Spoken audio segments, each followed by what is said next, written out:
வணக்கம் ஆஸ்பிரண்ட்ஸ். எனது பெயர் ஜாகிருதீன் முகமது பாபர். இதில் ஜாகிருதீன் என்பது நம்பிக்கையை காப்பவர் என்று பொருள். நான் ஜாகிருதீன் முகமது பாபர், பெர்கானாவின் ஆட்சியாளரான உமர் ஷேக் மிர்சாவின் மகன். நான் என் தந்தை வழியாக தைமூரிய வம்சத்தையும் மற்றும் தாய் வழியில் செங்கிஸ்கான் மரபையும் சேர்ந்தவன். நான் 1494 11 வயதில் பர்கானாவின் ஆட்சி பொறுப்பை ஏற்றேன். பிறகு தனது ராஜ்யத்தை விரிவுபடுத்துவதற்காக முழு இஸ்லாமிய உலகிலும் பெரும் புகழை கொண்டிருந்த சமர்கந்தை பெறுவதற்கு பல முயற்சிகளை மேற்கொண்டேன். இருப்பினும் திமிட் இளவரசர்களிடையே ஏற்பட்ட இந்த உட்பூசல் இறுதியில் உஸ்பெக் தலைவரான ஷைபானி கான் சமர்கந்தை வெற்றி கொண்டார். பிறகு நான் பர்கானாவை இழந்தேன். இதனால் நான் காபூலை நோக்கி நகர வேண்டியிருந்தது.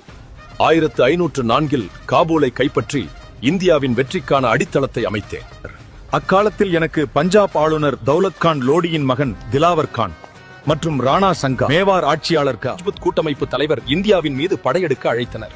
இதற்கிடையே தௌலத் கான் லோடி வாக்குறுதியை மீறியதால் நான் அவர் படையை லாகூரில் தோற்கடித்தேன். நான் 1526ஆம் ஆண்டு பாபராகிய எனக்கும் டெல்லி சுல்தானிய அரசன் இப்ராஹிம் லோடிக்கும் இடையே பானிபட் போர் நடைபெற்றது.